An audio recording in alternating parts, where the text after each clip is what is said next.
And we're recording. Lot of mercy. Philip Amino.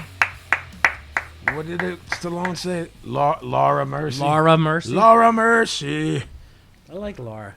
She was all right. The one bull on Twitter had got a picture of her. I don't know how he did it. I don't Of think Laura that, Mercy. Laura Mercy. I don't think it's the real Laura. Though. No? I know Laura. All right. That She wasn't looked her. bad familiar though. I think it might be her cousin. Might have been something. her. Yeah. This is the 28th 28th.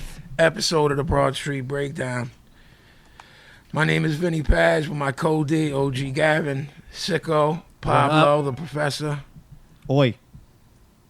Back to our schedule of Tuesday and Thursday shows because the professor was on vacay. So, I mean, you know what I'm saying? Play gotta play. Wizards gotta whiz. I mean, you can't argue with that. I'm not. Know what I'm saying? Punk rock shit. Don't insult OG like that. I'm insulting you. How dare you? That's my impression of you. Impressing the OG? Impressioning, yes. Impressioning. What's going on, Vin? How are What you? was his line on Tuesday? The word he couldn't say? Detrimental? Differentiate. Yeah. Differentiate. It's easy now. I don't know what it was that day. French bread? What? Shit, hold Are we holding on? Talk amongst yourselves. No, he banged up the cameras. I mean, you know what I'm saying? No, I had an ordeal at the barbershop. did you? Today you did? Yeah. Uh-oh. I didn't hear this story. I've been very well behaved lately. But yeah, We decided to take a new path in life. we're PMA all day now, Gavin and I. Positive. I'll take the oath. Right? Yeah. PMA. They can fucking scoff all they want. Oh, I'm not So- scoffing. The two of them. No more. Where you going? You done? Is that it? No more Jackie Brown? All right, done. Boo. Good night. Good night, Jackie. Good night. Goodbye. Goodbye. Dubai. So yeah, I haven't really dumbed out and punched anyone in the face in a minute. I think it's been I guess 4 years. Your fucking knuckles are almost healed. Yeah, that was a bad one. It wasn't my fault, but it happened. So this kid at the barbershop, man, he's just a fucking mealy-mouthed motherfucker, man. A mealy-mouthed motherfucker. Just the type of motherfucker you just want to slap God out of. He's always talking to hear himself talk. He's a pillhead. Just talking all the fucking time, man. Approximate age? 24? I want to say early 30s. Okay. That's He has a young boy aura, but I think I heard him say, like, I'm 32. I think I heard that. That's the only reason I'm giving you an answer. Okay. Because his behavior and his aura, he's got, like, the Kanye gear, like the girl jeans. He wears, like, capri girl jeans. Like, super feminine dude. It's whatever, you know what I'm saying? That part of it, except for his behavior. And apparently he gets beat the fuck up all the time because of his mouth. You know what I mean? Because I was like, yo, I don't really like that dude. And an old friend of mine who I haven't seen in years had just recently beat the shit out of the kid. So I'm getting my hair cut today. I don't know the boy, man. I don't know him. And he's just like I feel like Sicko's a contrarian, but that's my man. So the angle is different. yeah, we're sick of beating him up too. It's boring at this point. So I'm a contrarian on, like, stuff that doesn't matter, like music and things like that. I'm not, like, a contrarian to your challenging your philosophies and your basic. this dude's kind of like that, and I'm not saying like he was challenging me or a specific philosophy. He's just the type of motherfucker. Me and my man's having a conversation. He's interjecting. Yeah, see, that's a whole different You know thing. what I'm saying? Yeah. Like, I was talking about Turkey being a Muslim country. This boy never left the block, and he interjects into that conversation. You know what I mean?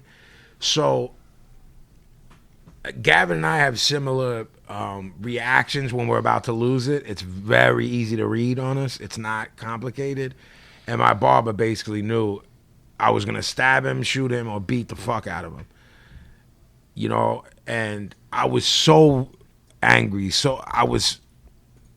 I felt violent. You know what I mean? And Gavin and I have been talking about lately, like chilling with all of that. You know what I mean? In general, for whatever led us to that. I'm glad it did. I don't really know nothing specifically rattled either one of us to make it happen, because we were gonna fuck somebody up when we went to see Ghost, the band Ghost. But I guess I'm a little bit fearful of my hand being forced, because you can only take so much in terms of feeling like, yo, you think you're gonna get over on me because I won't smash you out, or I'm being peaceful, or let me make sure I say this part. Some people are just like, when they do that's just blah blah blah. You ever hear that about someone when you're like, yo, I hate this motherfucker Billy. This motherfucker Billy, this and that and that. Oh, that's just Billy. I'm like, well, at some point Billy gonna have to get an ass whooping. You know what I'm saying? Like, basically, the reason Pablo don't get beat the fuck up is because we're always like, that's just Pablo. Like, Kath or Jackie should beat him the fuck up. They will. I mean, I'll quote the great Larry Merchant, Paz. If I was 20 years younger, I'd beat the shit out of you. Who are you talking to when you say that? You. You couldn't beat me. I mean, in your fucking, I don't know when your prime was, if you ever had one. You It definitely may not have happened yet. You might so you're still. I'm still in training. So you might come into your prime, Yeah. as Beachbody Blow, In like my 50s, yeah. you will get beat the fuck up then. But Keep hiding behind that. how do I what? Keep hiding behind it's just Pablo. That's how you survived all these years. That's what you hide behind. You hide behind that. The reason King Size hasn't fucked you up, the reason Vocab hasn't fucked you up, the reason What up, Planet hasn't Size? fucked you up.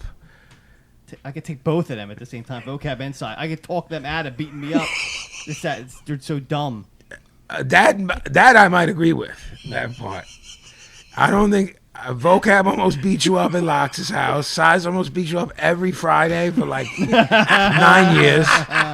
Gavin almost beat you up every Thursday. I almost beat you up every Thursday. We beat you up a few months back. You apparently had to go get your back worked on. I did. That I did.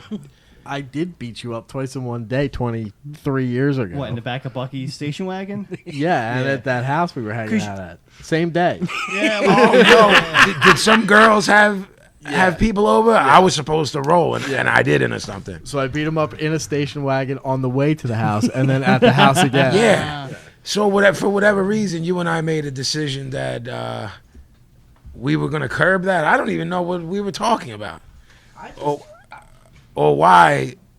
I know there's parts of me. I mean, first off, some of it comes from a logical place of we're fathers now. But we have been, you know what I mean? You have been for a while, for longer than me. But no longer are we our own priority. You know what I'm saying? Second, before we get into the bigger thing, I just want to say, for me, I have to be so careful, because now when I duff people, I get sued. The last time I knocked someone out, or whatever you want to call, I knocked all of his teeth out. I had to pay $4,000 to fix his teeth for him to drop the charges. And then I couldn't get back in Canada on the assault charge. You know, assault with the intent of bodily harm. It's like ABH or something it's called. Or something. That's what the charge is called, where it happened. I mean, I'm not going to air out all the information, because then I'll be... If you have a minimal record, they don't like you coming to Canada. Bro, before I had this charge, they were iffy about letting me in. You know what I'm saying? Yeah. Like, yo, this happened. I'm like, yo, man, I was like, that was mad long ago. You know what I'm saying? They were iffy about, I was lucky to get in there before. You know what I mean? Like, so then I had to pay $7,000 to an immigration lawyer. Yeah. So because this kid, who it wasn't my fault, he set it off, and got shit beat down his leg and got all his fucking teeth knocked out, and he was picking his teeth up off the floor. I got called for 11,000 rack. 11 racks. Right there. 11 racks. Yeah. So all of these things in the back of my head, yet there's still not enough to turn me into a type of motherfucker that's just going to walk away. But at the same time, when is that line crossed? Has the line changed? Is the demarcation, is that the right word? Mm-hmm. The line in the sand, has it been crossed out and drawn somewhere else? Yeah. You know what I'm saying? I've seen you, Sicko. You're not a violent dude. Pablo's not a violent dude. I saw Pablo get violent. I'm not going to say I know he got violent. I'm not going to say the occasion, but it was 25 years ago. I think it was 91. Fucking animal I was. Ripped that motherfucker apart. Sicko, I saw you actually thump someone out in like 98, so that's going on 18 years. I think your trigger is probably your wife. Yeah. The last time I had anything even close to an incident like that was at 69th Street because of some shit that a dude said to my wife. Yeah. So with that said, I mean everyone's got a trigger. I think for Pablo, I'm gonna speak for him, and then he's gonna tell me if I'm right or wrong. I think he just I made the joke that he's kind of a bot, and I think in those situations it helps because I know like every bot I know has no history of violence. I know 3 bots: DJ Clips, Jan, my business partner, and Pablo, and none of them have any history of violence in any imagination, and not imagination, in any. Where was I? Why did I just say the word imagination? That was like a Freudian slip? maybe I just had a stroke. Aneurysm? Yeah, an aneurysm. A cognitive Took a dissonance? stroke right here on the podcast. I did. I'm about to take a stroke. I don't think Pablo has rage. I don't think he's ever been like that. I don't think he has any of those things. I don't think he has rage. I don't think he has extreme happiness. I don't think he has extreme sadness. I think he has extreme happiness. No way, man. I think he does. No way. He's always happy. That's like I'm not saying he don't have problems. No, it's not a happy. It's like Jan and E happy. It's like No, I think he's life is here, and you live it, and you die, and First of all, you I think work he's and way you make money. more emotionally expanded than Jan and E. I agree he's in the category, but I don't think he compares to those two. Okay. I can't really speak for E. I know Jan very well. I know all 3 of them very well, and I'm putting him right there. Okay. He might be 3, but if you name your 3 favorite bands, number 3 is still pretty fucking good. I mean, it's gonna go like Jan and E are 1A and 1B, and then there's the Professor. See, I don't see him as much of a bot as When as you a know boss. someone, pushing 30 years, I seen him cry once, and he lost someone he was very close to. I don't really. That's not a gauge for me to be like, well, you know what I'm saying? Like, it shocked me it did shock me because I'd never seen him broken up like that. But at the end of the day, it didn't really because he loved the shit out of this person. But I can't see him like just going through a rough time and crying. You know what I'm saying? Like, No, definitely not. We should Not get back to that. how I went at motherfuckers' faces. You know what I'm saying? Let's get back to that part. I mean, listen. If you want to, you want to tell your fucking tall tale. I mean- if you want to weave a yarn, man, you know what I'm saying? Feel free to weave that yarn. I have fought side by side with the P. I've seen him throw hands.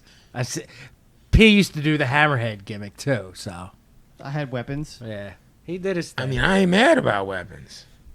Me either. Gotta do what you gotta do. I had to Exactly. fucking beat up some of fucking Pablo's old head friends back in the day. They got fucking served. He didn't always make the best choices. Nah, well, look, Pablo's friends with everybody, man. I'm friends with everybody. that's true. That is true. Nobody ever seems to have heat with him, and he's the biggest shit talker that's ever walked the earth. Bullshit. But he gets out of it, Bullshit. He somehow manages right? Shit talker, not shit starter. yeah, whatever. I'm not talking behind people's back per se. But No, I don't mean it like that. I'll rebel rouse you. But you push buttons. Push buttons, definitely. But you push buttons and never get punched in the mouth for it. I like to walk next to fire, sicko. Next. And see if I Next to fire? can not get burnt. That's what I do. Yo, that's deep. You're flying on wings of pastrami? Well, they say, that's what it is. I like to fly close to the sun. Yeah. See if I get On burnt. wings of pastrami. Yeah. Yeah, that's what you did, Copernicus. You flew with wings of pastrami too close to the sun. I think you and OG have a very similar, I guess the word would be makeup, like emotional makeup. Which, So you know we wear makeup. which is going to be the name of my glam band, Emotional Makeup. Emotional makeup? That's how. I think you two both have rage. I mean, I do too, but it's not like you two are on a whole nother level. And I think I can say this knowing you for 30-some years. Yeah, I guess I'm wondering if it has subsided. I feel like today may have proven that it might have subsided. But Well, to say it subsided, I guess if the exact same rage I had today, if you could say the rage would have been the exact same, the meter was exactly the same 10 years ago. Maybe what I'm saying is my reaction to the rage. That's exactly what I was going to say. I didn't feel any different today than I did 10 years ago. I was violent, you know what I mean? I envisioned what I was going to do to this person and still might have to. But I mean, personally, obviously, I'm not inside your head, so I can't speak with authority, but I think it's a question of handling it and the maturity of allowing a rational thought process to come in. Whereas, like, when I knew you when you were like 15, 16, 17, you would just fly off the handle. yeah, I mean, that lasted for a long time. You know what I'm saying? That's what I'm saying. Yeah. I don't think your rage has dulled. Because, I mean, I know myself. I have it, too. I know mine's not dulled. Yeah, it hasn't. It's... You know what it is, man? I'm scared of things that other people aren't of, and then I'm not scared of shit that people are. If the scenario when I wanted to set it today, he 8 of his friends walked in, nothing would scare me about that. Not literally, I wouldn't even blink. My biggest fears are being sued monetarily, you know what I'm saying? And basically hitting someone so hard that they die. You know what I'm saying? Because I basically wanted to punch this kid in his eye and be like, stop being stupid. This kid that I caught the case on. I'm not talking about the kid today. Mm-hmm. You know what I'm saying? I wasn't really thinking about punching bull or whatever. You know, I was thinking about it, but not, you know. But this bull that had happened to me before when I caught this case a few years ago, I was like, I'm gonna punch the bull in his eye and just let him know I ain't the one. You know what I mean? But my mind and my reflexes, you know what I'm saying? And my hands were like, punch through him, and I split his shit. And my stepfather said, P, when I punched that rapper back in the day, Mm-hmm. you know what I'm saying? Like when I went home that night, I was talking to my stepfather, rest in peace, about it, like hoping that kid didn't snitch. He snitched online, but I was hoping he didn't snitch to police. And my step-pop was like, you're gonna hit someone, and they're gonna hit their head on the curb. And it's going to go from you fucking somebody up to you catching manslaughter or whatever, you know? And that shit still rings in my head, you know, and that was 16 years ago. I mean, dude, up till 4 weeks ago, this guy at work, his, like, 19-year-old son, at a party, motherfucker's getting rowdy. He goes out to help in the fight. He gets sideswiped, hits his head on the curb. He hasn't walked. He just started walking yesterday. Yeah, you told me about that. brain's Not like- on the air, but you told me His brain like, was like borderline vegetable. I know. And I don't even know. I don't know if they found the boy that did it, or the boy even knows he hit the Yeah, ball so yeah, hard, right, or just right. the way he fell onto the curb. Yeah, But, like yeah. that shit could absolutely happen. absolutely, man. I'm shook of that shit. Like, it's no dude. It's nobody. It's nobody I'm scared of. There's no scenario I'm scared of, because I'm either gonna get out of it or I'm not. But the other shit becomes other people's problems. Jail becomes other people's problems. You know what I'm saying? Money becomes, oh, well, you're taking money from my son's mouth because, you know what I mean? You talk reckless, you a bitch. But when it's time to set it the fuck off, you know what I mean? You calling police, man. So it's like, I don't. That's a struggle with me, you know, and I don't really know where I draw the line now. I guess it's like everyone's line might be similar. It's like my mom and my son, basically, and I guess I got to walk away from everything else that might come at me, you know what I'm saying? Because it's constantly coming at me. You help with the social media, sicko. You see how some of these kids talk from their fucking computer in Iowa. You know what the fuck would happen if they were in front of my face, man. I mean, you can't just brush that off, though? Nah, man. Nah. Like, I know some people really go for it, but I mean, like, for the most part, this dude at the barbershop, I would just let him talk. Like, I don't give a fuck about anyone else's opinion. All right. I know what you mean, and I have more. In other words, if someone talked wild online 5-10 years ago, like, I'd be like, yo, P, you're a computer dude. Like, get this dude's IP address. Tell me where he lives. And when I'm on tour, I'm going to fucking make a detour. Like, on some Jay and Silent Bob shit. This shit at the barbershop, the reason it bothered me or might continue to is because I'm going to have to keep seeing the boy. Yeah. That's the only reason. I hear you with that. If this boy talked like this and I was getting a cut in New York, I'd be like, nah, man, whatever with this guy. But what is his behavior going to change? Unless they get tired of him in there because he's been beat up by other motherfuckers. Or he just like happens not to be there when I get a cut. Or, you know what I'm saying? Yeah. Like, or I have to tell my barber, like, yo, what day does that dude not work? Because he's going to get beat the fuck up. But even that is a mature choice. You know what I mean? Yeah. But no, I hear what you're saying. Yeah, now I typically, like, over small petty shit, like internet shit or whatever, I get vexed for 5 minutes and then you know what I'm saying? Then I'm hanging out with my dog and writing a rhyme and I forget about it. Where before, I'd like lay in bed and be like, yo, I'm going to kill this motherfucker. What up, Edgar? I mark for Edgar hard.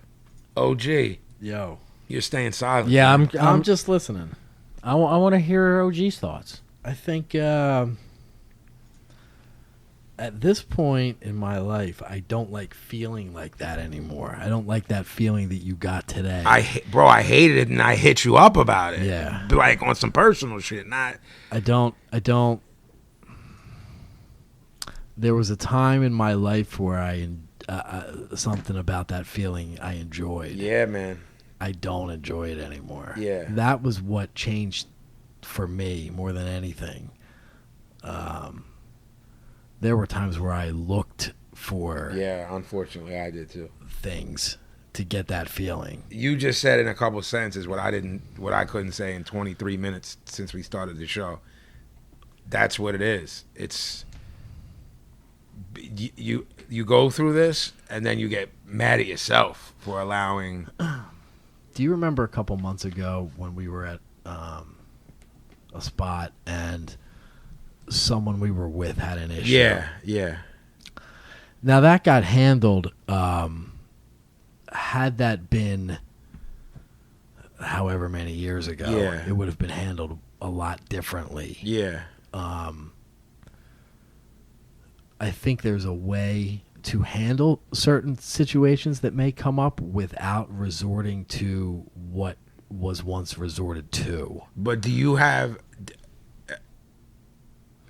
I mean, I think we made a pretty good point that Yeah, night. okay. Because I was going to say, are you concerned with how you look after, but we made it look like you're getting out of here with your life? That's a real fine line to walk, but I'm upset today that kid's jaw's not dislocated. And I think in my head that he thinks he got over on me.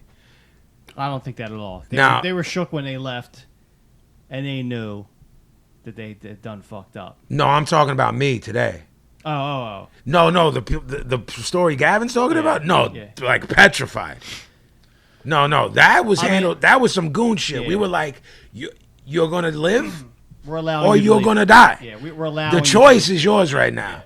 No, that's goon shit. I'm talking today. I think in this my boy- head, I'm like, this kid thought he got over because his jaw's still. I don't think he thinks anything. I think he's. That's so what out, I'm not going going to to use my barber's name in case you don't want it on the air. But when we cross the street, he's like, "Yo, man, that kid's on pills. He's like, if you beat the dog shit out of him, he ain't gonna remember that either. Right. So nothing's gonna be achieved. You know what I'm saying? Let it go. So now he's part of your life, and he's not thinking about you right now. Exactly. But Wow. what I'm saying to Gavin is, does that if the exact same situation happened to him, would it be haunting him the way it's haunting me? Like, I'm still vexed, but not like, oh, I should have done something really stupid. But I'm like, this motherfucker thinks he got over on me because I didn't smash him. Yes. I'd be feeling the same thing. Yeah, all right. That doesn't mean I'm gonna go in there tomorrow and set it. It just means like it's gonna either irk me. All I can say is I hope for this kid's sake that not that he changes, because he ain't changing, but that he knows better than to aim anything in my direction and think I won't jump off the barber chair with half my shit cut and beat shit down his leg. And I don't want to have to do that. But I'm wondering if I'm at the point where someone's going to force my hand, and what is that line in my head? I don't know. Where is that line? When does it not matter and when does it matter? That's a tough. This definitely doesn't matter when we get to bottom lines. It does have nothing to do with my friends, nothing to do with my family, nothing to do with my mom and my son. So what? I think the smart thing to do is to avoid the situation. So do I, and I'm wondering how.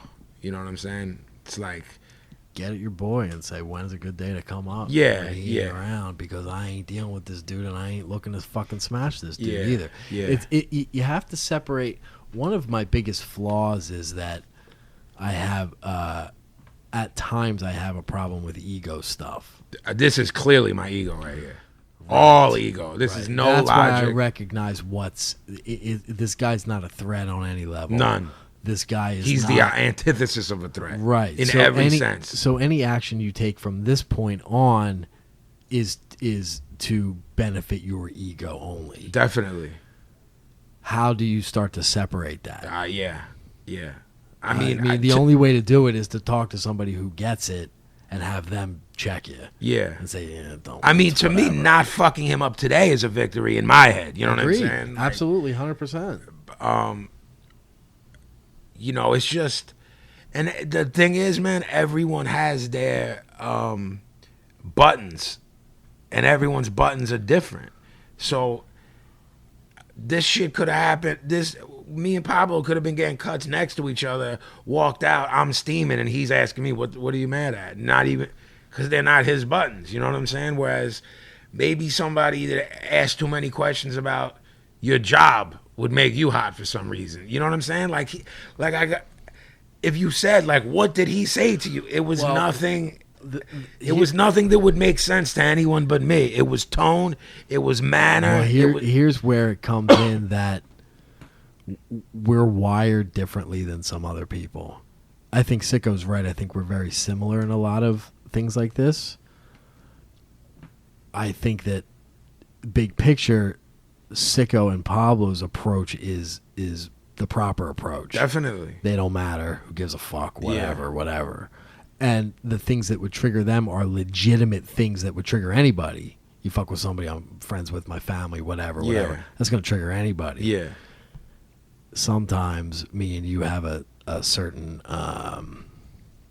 things that shouldn't bother us tend to on a way larger scale. Yeah, we have a distorted view of respect and shit like that, I think, too. Yeah, and it's dumb and it's immature and it's silly, but it is what it is. Yeah. And there's a big difference too between the table that you could actually do something about it. Like I could maybe hit this bull and then I got to really scrap with him for 20 minutes. Like you're gonna hit him once and his face is gonna explode. Yeah. So you could actually fucking tell someone what fucking time it is. You know what I'm saying? And Yeah. OG can handle himself all right. You know what I'm saying? I was waiting for that. I mean, He's scrappy. He's scrappy. But you guys are actually, fucking take care of business where I'm, maybe one slap and I gotta run after that. You know what I'm saying? So, so I ain't doing nothing either Yeah, way. but even Not to say I won't. If I had to, I won't throw down. You know what I'm saying? No, but even being aware of that's kind of dope. You know what I'm saying? Like I feel like I think. And this dude, he ain't fucking doing nothing. Sicko. That's He'll right. get beat up with his own hands. I'll tell you. Okay, the night we were talking, I'm gonna put Sicko over here. There we go. The night we were just talking about that bar. Yeah. After we handled that one business. Yeah. Do you remember the minor business that happened after that, where the crazy fucking crackhead came in and was like blah blah blah blah blah Yes. blah blah, and I was too fucking wound up from the first Yes. thing, and I was like, "Fuck this, dude! I'm not even dealing with this." Sicko's the one who fucking handled that business. Yeah. He was like, "Motherfucker!" I was like, "Whoa." Sicko, Yeah, take it yeah. easy." Because I was behind him. The fucking heavy was behind him. Yeah, That's you're why. always behind me. I just thought of another story. I'm gonna put Sicko over. Whoa. We were What at, shit is I this, don't know. man? I don't know. We were at where the fuck were we? We were at someplace. Oh, the hipster bar. Yeah. Yeah. L bar. And this dude came up and was blah blah blah, and he set me off after a couple times of blah blah blah. And Sicko sensed that I was gonna fucking stab this guy, and Sicko squashed the whole fucking thing like a proper person, whereas I'm acting like an asshole really in retrospect, because this dude who came up was just drunk and like babbling bullshit. I had no reason to get offended other than, how dare you continue to fucking drunk babble at me. Yeah. You know what I yeah. mean? So I it was remember all that ego night. bullshit. There was the bad thing about that night was I was in there vexed for a whole other reason. Oh no! Dude, I just fucking put this all together. It started inside there because of the dudes playing pool. Yeah. Yeah. The pool sticks. That's where it fucking started. Yeah. So that shit set me off, and I was Yeah. like, I'm going outside. So I went outside already, fucking annoyed. Yeah, you're right. No, and that I remember two things. It was summer or summer-ish. It was hot as fuck. Mm-hmm. They had no air condition, and they only took cash at the bar. So, and we were like, this place is all hipsters. You know what I'm saying? And we, it was our L or my L to lead us there, because we should have just went to our spot. But we were meeting someone there, and And it was just a perfect storm of it was bad It elements was. for Bad us in yes. particular. It was like it was the perfect storm. It was shit we hate. It was hot. I'm trying to get drinks. There's one bartender with you know what I mean? Then I hand her my card, and she says there's no cat. It's like one after one after one, and then People are like stepping on your kicks. because hipsters don't care how fucking dirty their shit is. It was just a bad scene. Well, let me ask you this. Like, here's the thing that I've always had. Like, I can't be angered by someone I don't know. I don't know if this will make sense to you. Like, if I don't know you, you don't mean anything to me. You can't hurt me. Outside of some, like, threaten my family shit or an immediate danger. I wish I could think like that. Yeah. Oh no, me too. Because I'm the opposite. Like, if I know you, I can only get so mad at you. You know what I mean? Like, you might do something that pisses me off, but 5 minutes later, I'm like, oh, whatever, fucking. Yeah. But somebody who I don't know, I'll sit on that for a fucking week. Yeah. See, I'm the opposite, and this is why, like Sean and I'll talk about this a lot. Like,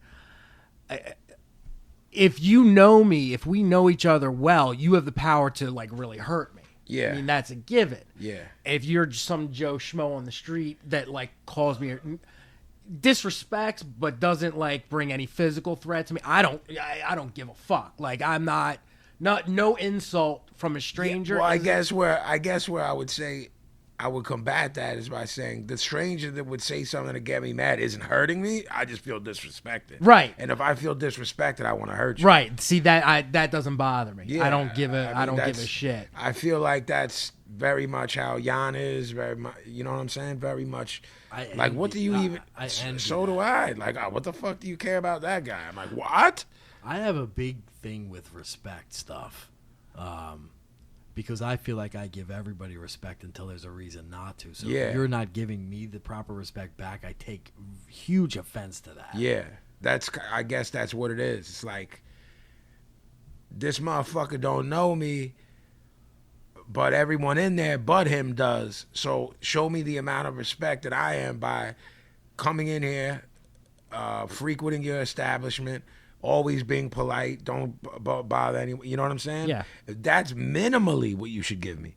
What you should really do is say what's up and say how you doing by name and shake my hand.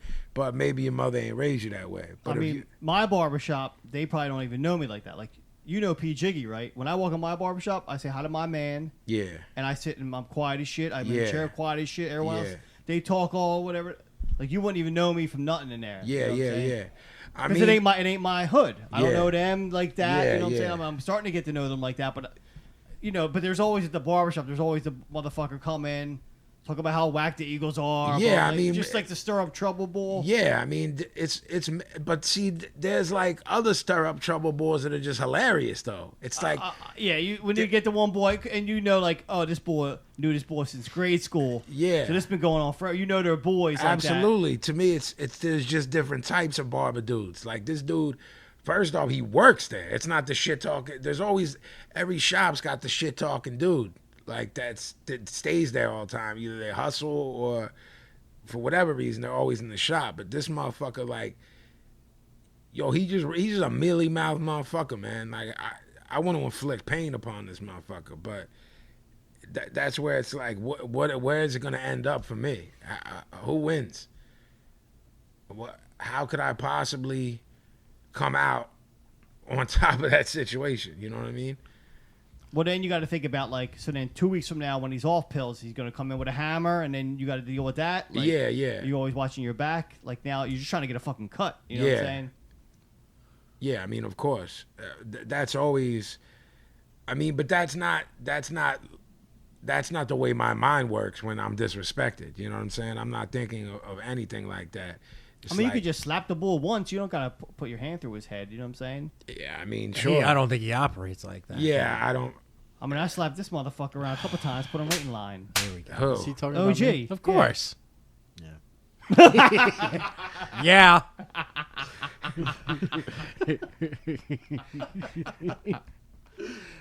That was a huge pop I got from you. It was. Dummy, yeah.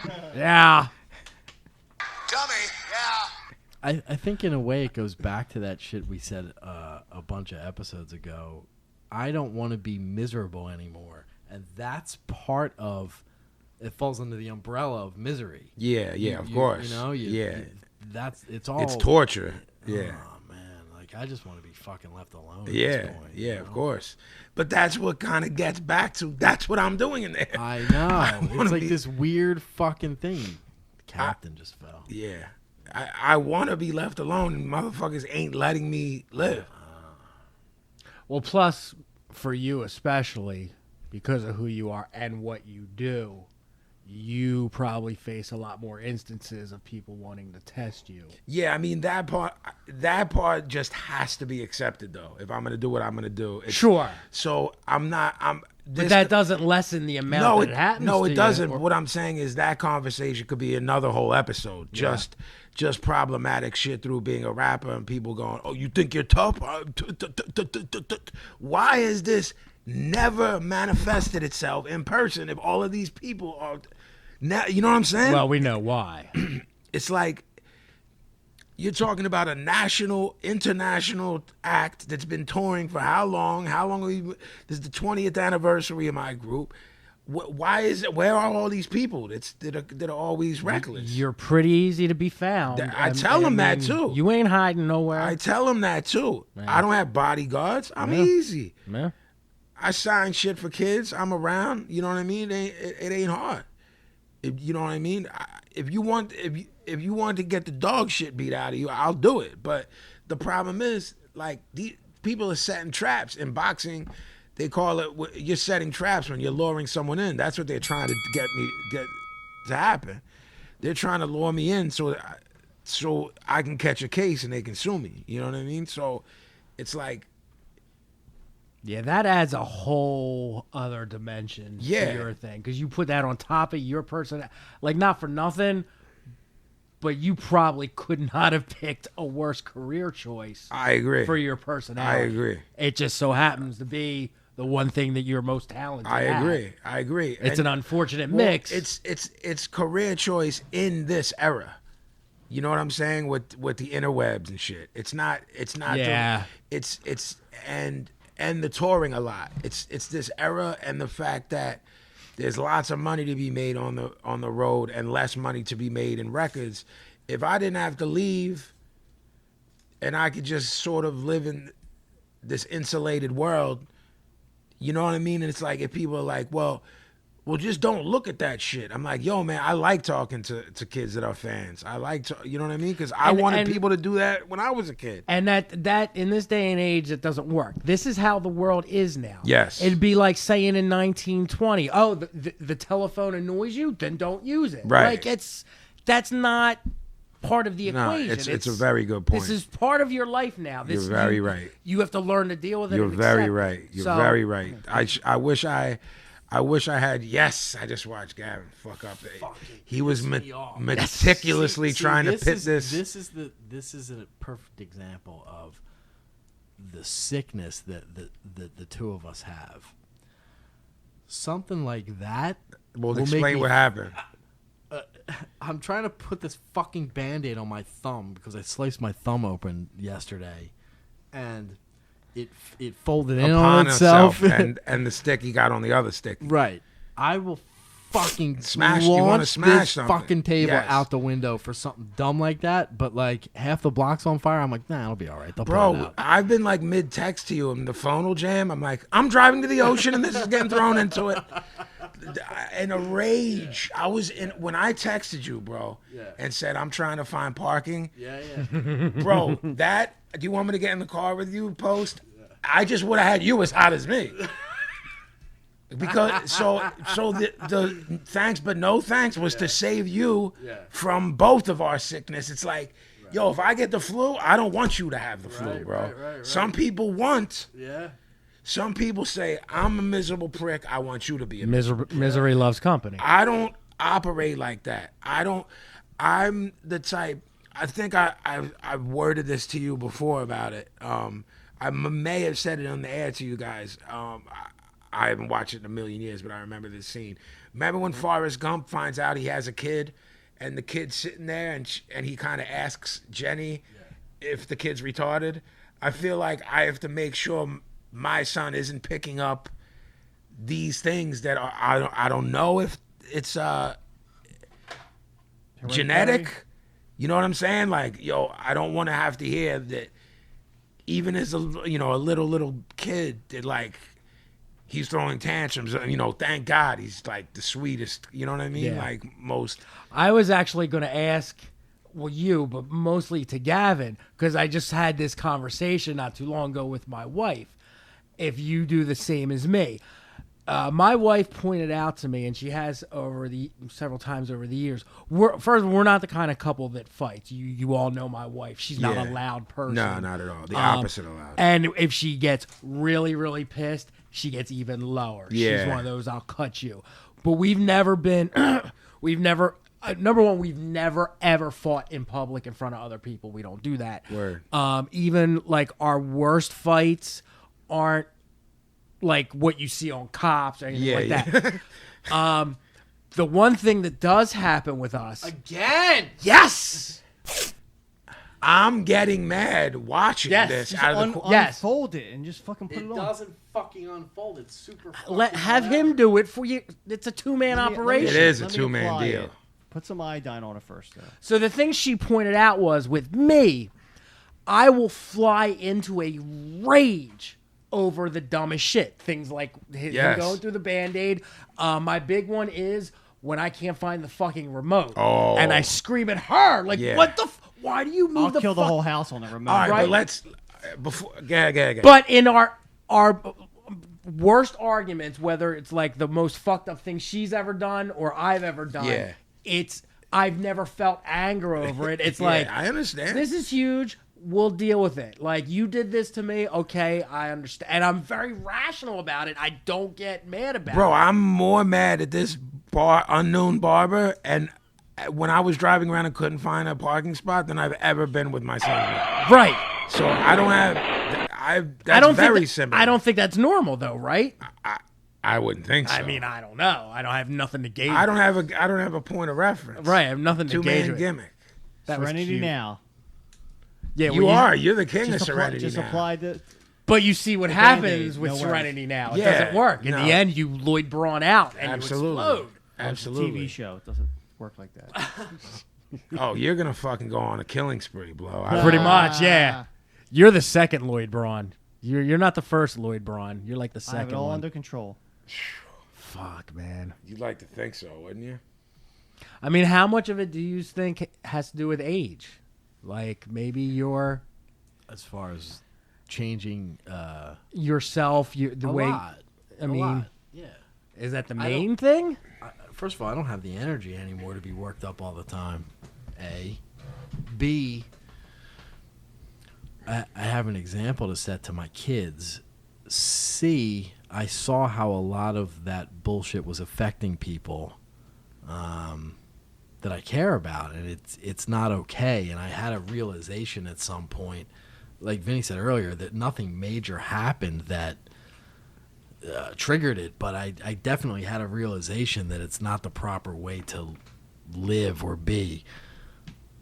But that just because I had that realization doesn't mean that situations don't come up that still bring it up. Or that anger just I mean, you've texted me from the goes shop away. like, yo, for whatever reason, these kids came in X, Y, Z, or whatever. I'm gonna walk around the block for a minute because I'm hot. Yeah. You know what I mean? It could be frat boys that say something, you know what I'm saying? Whatever it's been a couple times. You're just like, even that decision right there, the dude in 95 that I knew just would have said it. I had a thing, I don't know, less than a year ago, but I had a situation that I had to handle for Jackie from a customer. I don't want to say too much about what happened, but I had to go in on a day that I wasn't working to handle this I remember thing. this, yeah. And I broke it down to the dude, this is what the problem is, and this is what we're doing about the problem. And the guy's response was, okay, that's cool. Just so you know, I ain't shook. I'm not scared. And I was like, so I had that moment of... That I had today. Right. And I just said to him,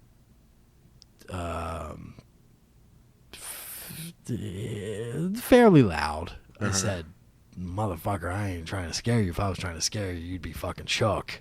If we're going that route, let me know so I know how to handle this. But I'm trying to talk to you like person to person here. So which road are you taking here? Yeah, because if you go down if you make the choice, then it's on. Yeah. If you make the other choice, then we'll continue this conversation. Yeah. And he chose the proper path, and I was sort of proud of myself because he definitely triggered me, you know? Yeah. And I got the result I wanted. He on the spot apologized to Jackie for what had happened, and I resolved it the way I wanted it to resolve without resorting to completely losing my fucking mind. Yeah. Yeah, I mean, I guess we both done things differently, and I'm hoping to continue to, because I don't want the next episode next Tuesday that y'all hear is Vinny's got a gimmick on his hoof from breaking his hand on this kid's fucking... Or worse, we got to... we don't do a show because we're busy raising bail money. Yeah, well, for Uncle Or Vin. you do the show remote from the fucking Bing. Yeah, you can use. Look, you can that's use a gimmick, You can use Phil's fucking burner phone. right? Yeah. You know what I mean? Call in, Right. just pit me Yo, right yo, on. yo, easy on that. You What do you don't mean? You want to get Phil pinched. He put it on Twitter. I mean, I'm saying. That ain't my fault. Fuck Phil. He put it on Twitter. He's tweeting, man. He's Like, telling. he ain't kidding anybody. He's fucking. I mean, I'm just trying to help he's the telling ball the out. man. It's our ball man. He's tweeting, and he said he's got a fucking phone in there. Hey, man, have Phil. iRock will travel. You know what I'm saying? Phil. You know what I mean? Phil, come on, man. I'm trying to help you out, Phil. It is what it is. It is. Well, Indeed. yeah. I mean, this conversation can and probably will continue. Maybe it'll I will say this, and again, I feel confident in saying this, because we've all been friends for many years. But the two of yous, I notice a definite change. I don't know if change is the word, but like a change in the way you both handle situations. I've noticed that in both of us. I agree with how you said it too. It's not this change that affects any of our friendship. You're still both the same people. I know you've grown and you've evolved like you should have, but there's definitely, like, I've learned a lot more about handling situations in my own life from you too. Wow, that's scary. And I mean, it would be a bad thing if yous were still the same dudes we all were in 1992. I think we just spend a lot of time talking each other off the ledge, man. I think so too. I think that's a hugely important thing. And then it becomes like you do it enough, and you start learning. Without knowing, it's like osmosis. When I said there was no trigger or something that specifically happened, I just think daily conversations of, yo, chill. Think of this. You know what I mean? Or if he's wilding out, I'm like, do you want me to come there? You know what I'm saying? It's coping mechanisms. Yeah, you're learning coping mechanisms. But then when you do it enough, it just becomes part of who you are and not part of something that was learned. You know what I mean? But learned behavior, because it's the way, for whatever reason, it's a sickness in my life that everything comes back to boxing. But you learn the left hook by fucking throwing it 10,000 times a day in the same place and correcting it. You know what I mean? I think it's like repetition of how we've... Well, and a thing you touched on, which should not be overlooked, is the support system that we all have. Like, if you two were individuals, if Jeff didn't have the Jackie and Kathleen and the Pablo kids... if you didn't have your moms, us, whatever, if you all lived in like these separate loner type bubbles, you would not have that reaching out. If you didn't have people around you that you could trust, so that can't be discounted at all. Of course. That's my 2 cents. All right. You think we're getting well, Vin? No. Fair enough. I don't. Just better. All right, then. All right. That's acceptable. We're going to take a break. We'll be back. You're listening to the Broad Street Breakdown, broadstreetbreakdown.com.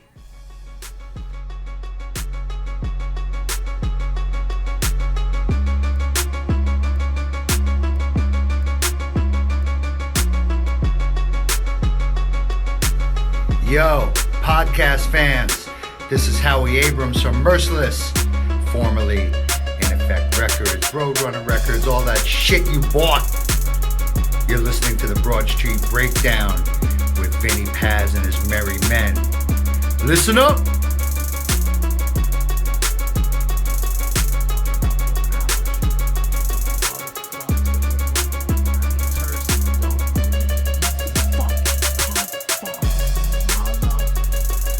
The slower I say the curses, the more vexed I am. Motherfuck. I'm like, Edgar's looking at me like I'm 7:30. And we're back. 1 2 1 2. You're listening to the Broad Street Breakdown. I am Vinnie Paz with my co-D, the OG Gavin, along with the sicko and the professor himself, P. Jiggy, Pablo. That's me. Broad Street Breakdown is being brought to you by Crescent Street Tattoo, 4371 Crescent Street, Philadelphia. CrescentStreetTattoo.com.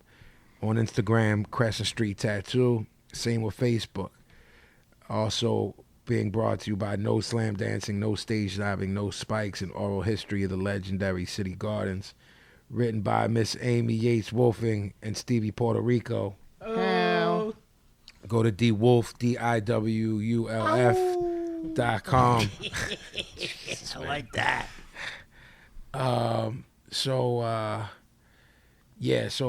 OG, there's been a lot of CM Punk talk this week. I think it's, what's his real name, Phil Brooks. Yeah, I think it's funny that whoever doesn't think shit's a work, you're still keeping your wrestling the fight profession. Yo, let me just put this out there, man.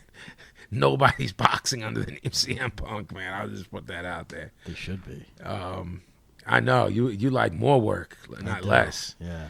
I got a couple guys. There's a new guy that cuts a promo like better than anyone out right now. Yeah. Yeah, he's brilliant. But so when he left with Vince and got with Dana, you and I thought that they've always been in bed together and whatever. But I guess it's finally coming to fruition. It feels like forever.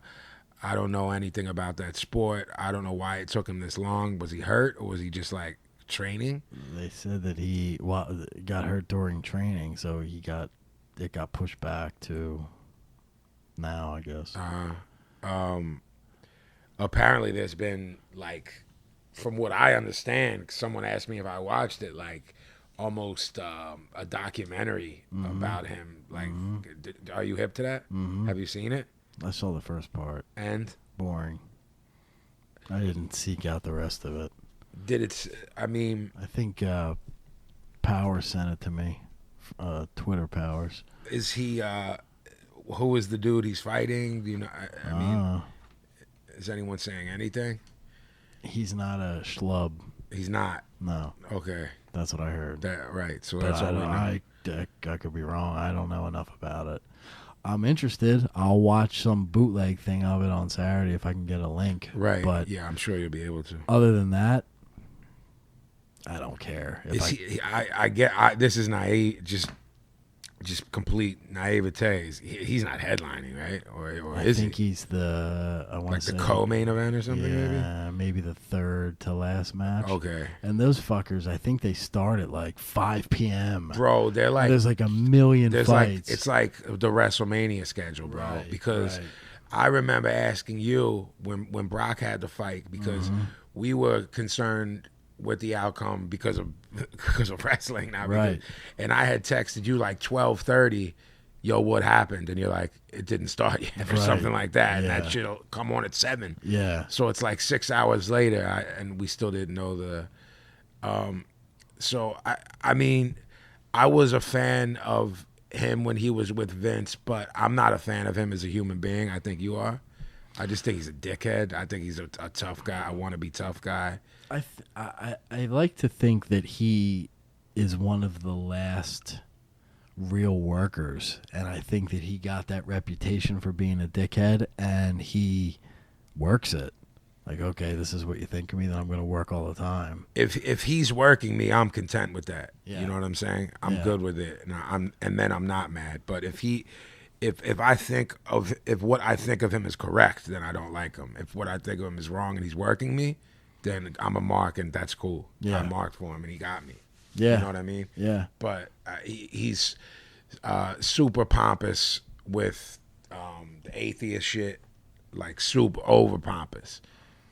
I don't know anything about that kind of stuff he does. Yeah, total disrespect and disregard for anyone, even if they ask him a question. If someone comes at your neck, you got to defend yourself. So if he's a dick to them, cool. But someone will ask him a question about God or whatever, and he's an asshole to them too.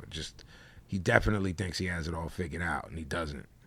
And I don't like that in anybody. So that's kind of turned me off. But I liked him as a worker, and I thought he was great on the stick. I just always question anybody who was ever in the biz, Yeah. That they're constantly working. Once you're a worker, or even... And it's so rare at this point because so many heads... on Twitter or whatever, they separate the two. Yeah. He may be one, Brock, we were talking recently about Brock being the only guy who everybody believes might fly off the handle right. and believe it. So maybe Punk's that dude too. Yeah. Maybe he's like, I got painted as this dickhead, so I'll play it up. Yeah. I mean, if this is all what's going on, it's brilliant. Yeah. If it's not, he's just a dickhead. Right. And I don't, again, because I don't know that sport, because I've been a boxing guy my whole life, can I speak from an aficionado standpoint? No, but I think the lowest level MMA dude trashes him. So I've never picked a winner ever in all of my life in an MMA fight, but I'm picking one this time, and it ain't him. I think he's gonna get washed by whoever it is. I don't know anyone in that sport. The last time I knew who anyone was the Gracies, and I don't even know if those, there's generationally, isn't there? There's like a million Gracies now, right? Yeah. Yeah, I mean, Hoist Gracie, he was an animal at one point, but I don't even, they all have kids, and those kids have kids, and they teach, Gracie jiu-jitsu and whatever. I think he gets washed. You think he's a little bit more serious than that, of a legit threat to some of these dudes? Depends how much of the work's in on it. Okay. 3-fight deal. You know what, man? I should probably strike everything I just said. I didn't know it was a 3-fight deal. That's what it originally was. It's been fucking 2 years, so who knows what has changed in the course of that, but what I originally heard was 3-fight deal. It's a 3-fight. If that's the case, who the fuck knows? Well, if he gets washed, that deal's dead regardless, work or not work. But if it's a work, he's going over. And is this part of the Vince thing and him deal? Going back? Yeah. Yeah, I think so. Yeah. I think He'll it be is. back. Yeah. I mean, there's people that say ridiculous things. I would never say them about our kids, but ridiculous things like about their own children. Like, on my children, he will never be back in the WWE. He will be back. Right. Will it be? I guess he's like a couple years younger than me. I guess he's like 35 or something. I'm not sure. Yeah. You could slow down styles, change styles. He could come back at 42 years old and have a little run. You know what I mean? I mean, if he's been training this whole time, he can come back tomorrow. Yeah. Oh, I didn't mean from a physical standpoint. I meant from if he, relationship-wise? Yeah. Well, there's been way worse relationships than Punk with Vince. I mean, the supposed bad relationship. I mean, the first one that comes to my mind, and neither one of us liked him, but was Warrior. Yeah. If that can be fixed, anyone's coming back. Right. I mean, to me, he's coming back. It's not if and when. So is AJ. It's not if, it's when. Yeah. Unless circumstances that can't be predicted, like children or something. Yeah, if it's she certainly gets pregnant, not, then it's certainly not on the relationship itself. Yeah. That everything could be, if it's a legitimate beef, everything will be fixed. So you basically think he goes over on Saturday. By the time y'all hear this, it'll already have happened. Yes. To me, this is why it's tough to me, because I don't know how much of it is part of the work and how much isn't. You know what I mean? I know in my heart, just speaking from a boxing perspective and what it takes to get to a high level, that if this isn't worked, he's getting washed. But I see him, if he goes over, then I see him going over the next fight too of a 3-fight deal. Yeah. And then the last one getting demolished. Yeah. And then going back to Vince. Or winning all 3 and going back to Vince that way, the same way Brock did. Going back the man. Yeah. This guy's a legit tough guy. Yeah. He's beating legit tough guys. Yeah. Yeah. Where's the money? Where's the fuck happened to you? I got attacked by a fucking fly. Walter, I think it was. Mothra. I think it was. I was going after the Buffon. It was. The Buffon. It didn't know what that fucking thing was. It thought it was its home. The Buffon. Not yeah, the I mean, Buffon. That's, Where's the money? There's no money in him losing Saturday. No, there isn't. So, there's just a part of me that I don't want to admit it, because I know that it's all a work, but I'm just thinking, if it's not a work, even if it, I mean, bro, if it's a work shoot, he could end up getting caught. Logically, do they allow a 30-whatever-year-old person who has had no MMA experience to have a professional fight on a large scale? A monster pay-per-view. Yeah, if there's not some sort of work involved in it? Not now that you told me that it's not a schlub. That's what I had heard. I mean, I can't be quoted on that because I don't know I'm not enough quoting you about on it. it. I honestly, I think I might have heard the same shit. Yeah. Like, of course, I don't know that world, but whoever was talking about it was like, and blah, blah, blah is no pushover. I think that's what they use. Yeah, right. Like, he's not a pushover. I mean, to me, anybody that's capable on any level will destroy him. I saw the, what is it, not a press conference, but the weigh-in standoff deal they do. Yeah. Dude looked shook. Of Punk? Yes. Wow. Yeah.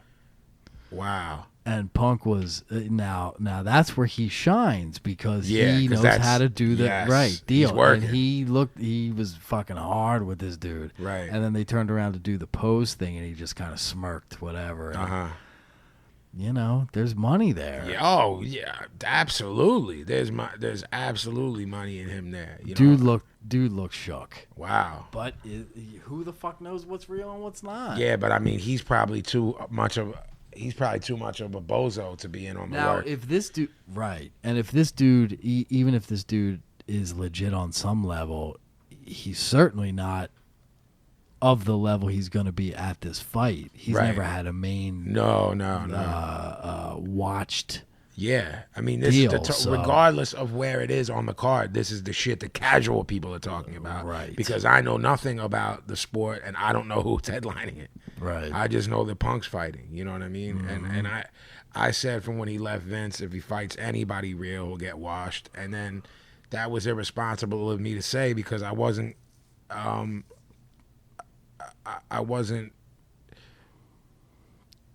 considering the work aspect, which was again irresponsible on my part. I mean, there's money in him. There's I mean, regardless, it has definitely it's caught my interest. Yeah. So they did something right. Yeah. All right. Well, yeah. I mean, we said on Tuesday's episode we're a little bit unimpressed with what they're doing over there with Vince, and we're going to a House of Hardcore show coming up, which would be dope. And fun. Yeah. And I think Ring of Honor we're going to in December, right? Yes. So those should be dope. Ring of Honor's doing really good work. The Adam Cole. Baby. I love Lethal. I know you do too. Uh-huh. Dalton Castle. Uh-huh. Who's the guy that? What did he call? Who calls everyone nerds? Silas Young. Yeah. I like that guy. Oh, he's good. Yeah, he's good. So I mean, there's some good stuff out there, and we need Lucha in Philly, man. Dreamer's thing should be good. You never know who he fucking brings in. Absolutely. He has certain things advertised, and then he has. And then there's Swerves. Styles is going to be there. He confirmed that. Oh, it's confirmed. Yeah, I mean that's all that. I know you believe that Devon and Bubba will be there. Day. Yeah, all so day. I mean I'm gonna mark. Not only that, but they put out a thing the other day that there's one tag team that they're looking for. So I'm thinking that they were talking about the Bucks. They could possibly have that match there because the Bucks work for Dreamer every time he comes around, or it could end up at that ROH thing where we go to. Yeah.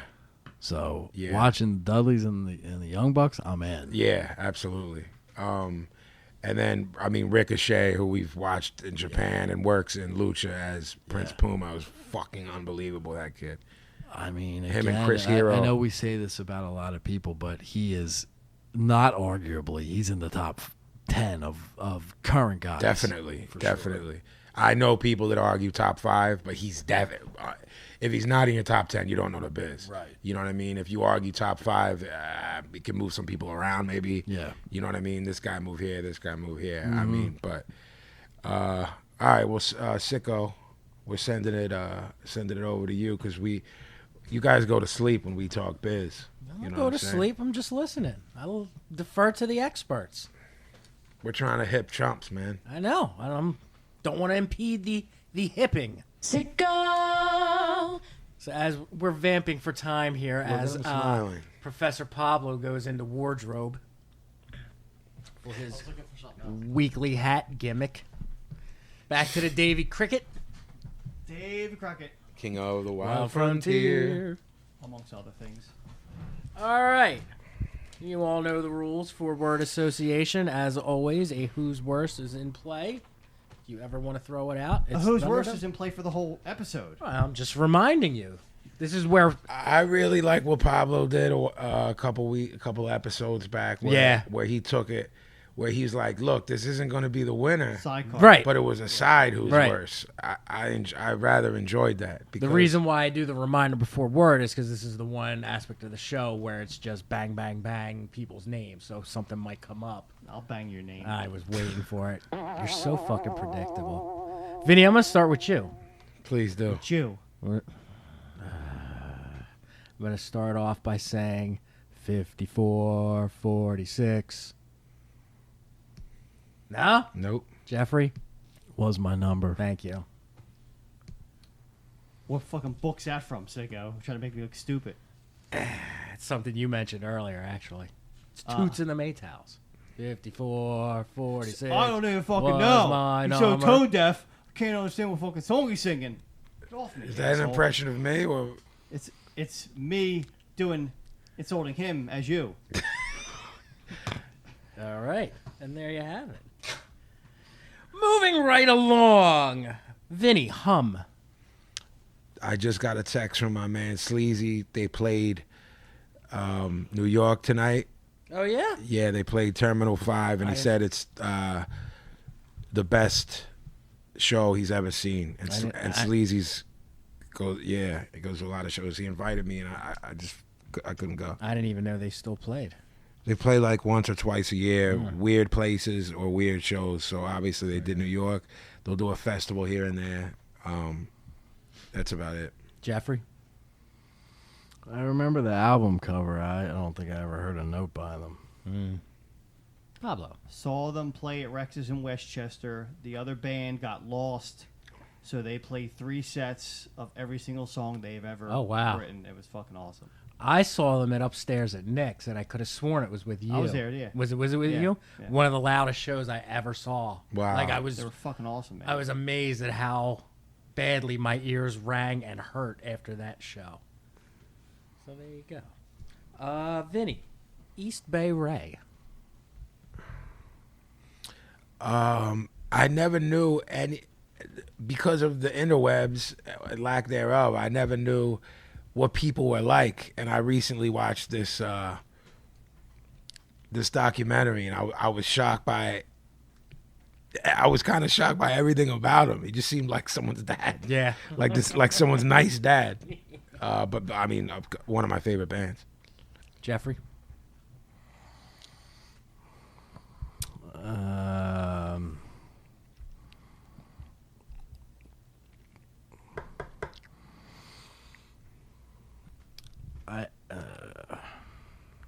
It's that hard.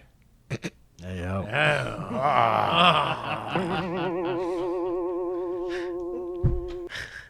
I don't dig him because of some information that I had that I can't say. Nice. Whoa. I like off-the-air stories. Me too. I don't hate on him, but really, at the end of the day, the front man is the only person I care about in the Yeah. band. Yeah. Pazzy. William H. Macy. Fuck. I didn't know you felt that strongly about him. I spilled my fucking. You got to do that. Every week, one of you two does the same thing. Listen, I thought I man, was outsmarting everybody. It doesn't work that way. I think the same thing. It's word association instead of going to Magnolia. I don't think I know who that is. Shameless. Magno. He's Frank. Oh. Yeah. Oh, Frank's fucking brilliant. Biggest douche chill love scenes ever is him in the cooler. I don't think I got that far. Never saw a minute of that show. It was the movie, the cooler. Oh, The Cooler. Yeah.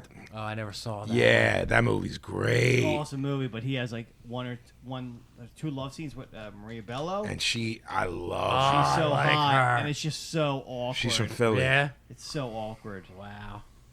She's. Y'all knew she was from Philly, right? No, I didn't know that. She's. Yeah. So hot. Nice. Norristown. Yeah. That's not a fun place. Vinny, sexy sax guy. What? What? I don't know what that is. You don't know the sexy sax guy? No. Jeff will know. Quite possibly my favorite thing in all internet history. My second. There's only one thing that beats it for me. Yeah. And that's the other thing I hate is what beats it for you is that Morrissey sock pop. Yes! Him and sexy sax guy are the worst thing on the internet. Okay. Watch 5 seconds of him. All right. Off. He's Let out me of tell you mind. something. He's 100% wrong, and you will love both. Yeah. I promise I you that. think I saw the Morrissey sock guy and didn't laugh. I think. You did. So I- boring. I don't think that's I possible. Definitely didn't see the sax guy. The sax it's guy. worth 10 seconds. So you're like, Oh, no. It's so much more brilliant. Is than he that. dead ass or he's joking? The guy. He's dead ass when he does it, but it's like a prank deal. Like, Okay. He just goes into public places and plays the sax solo from the Wham song. Oh my And god. everybody's like, what the fuck? And then they call security, and security's walking him out, and he's doing the fucking sax solo. And it just cuts right to, like, he goes to the next place All and right. does the same thing. Yeah, it's number 1 and 2 of best things on the internet I've ever right. seen. I'm a Pablo's. this guy's fucking watching cats play fucking piano all day. He thinks right. that's good. I'm not mad at Keyboard Cat either. Yeah, me neither, actually. Think it back. There you go. Vinny, TNA Wrestling. Oh man.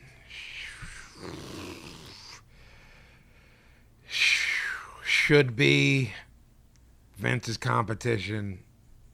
Is not Vince's competition.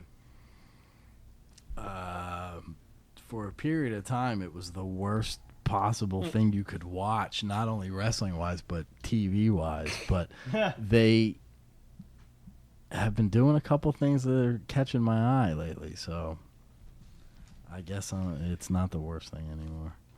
Haven't watched a second of it. Can I change my answer? Sure. Dummy, yeah. That's my answer to TNA. Vinny, sue Catwoman. No idea. No? Nah. You would know if you saw the picture. Love her. Pablo. I guess this is the third worst thing on the internet. Not that I don't even know what it is. What is it?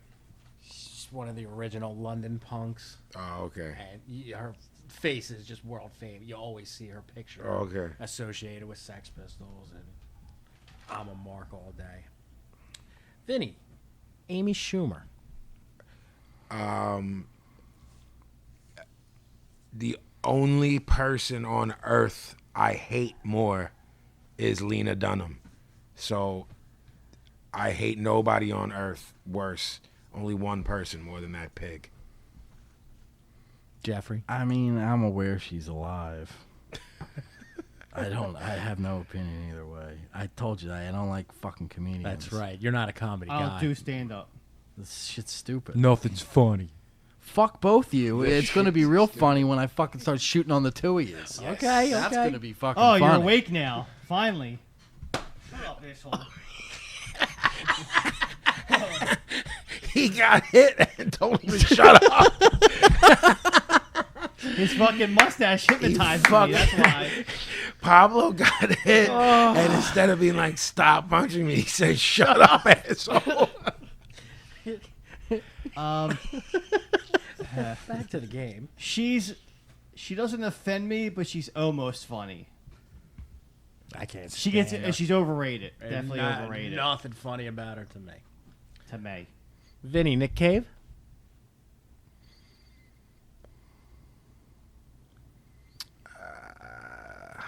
I like Nick Drake better. Thank you.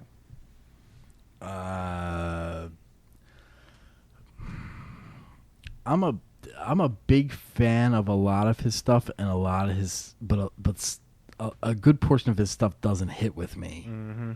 But the stuff I like quite a bit. He bores me. You bore me. I would say pretty much word for not word true. what You what don't Gavin bore me. said. Bad seed mark. You That's what I was actually don't. Bore me. Boring, Sydney. Boring. Yeah, that was good. Vinny, Stone Cold Steve Austin. Oh, interesting.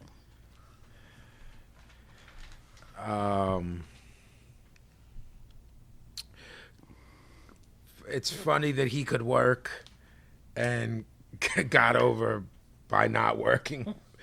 Yeah, there's so much to say about him. Got raw deals a bunch of times and overcame it all. I kind of always mark for that in life.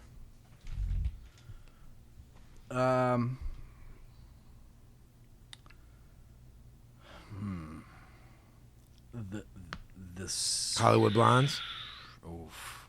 Flying Brian. Yeah, the single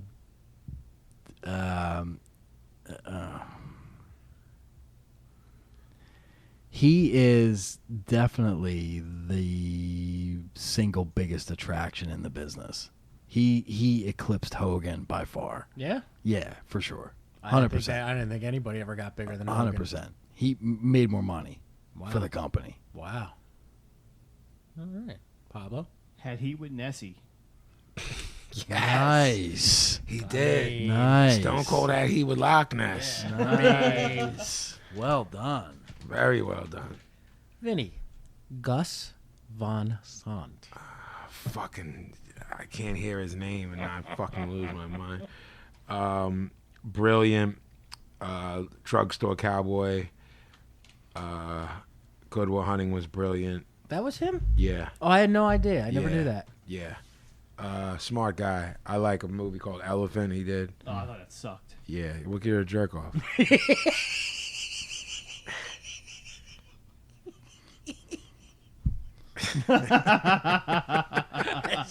just really funny. I'm sorry.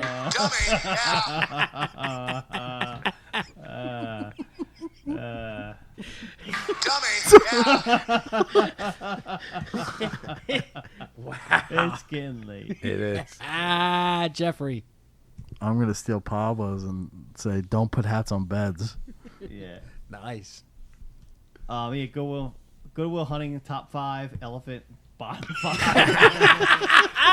you know I said don't put hats on beds tonight to him in a separate conversation when you were smoking? Is that why you said that? No, but he says it all the time. Oh, because he was like, Chrissy put out a hat for me for word association. I was like, don't put hats on beds. No, I didn't know. Wow.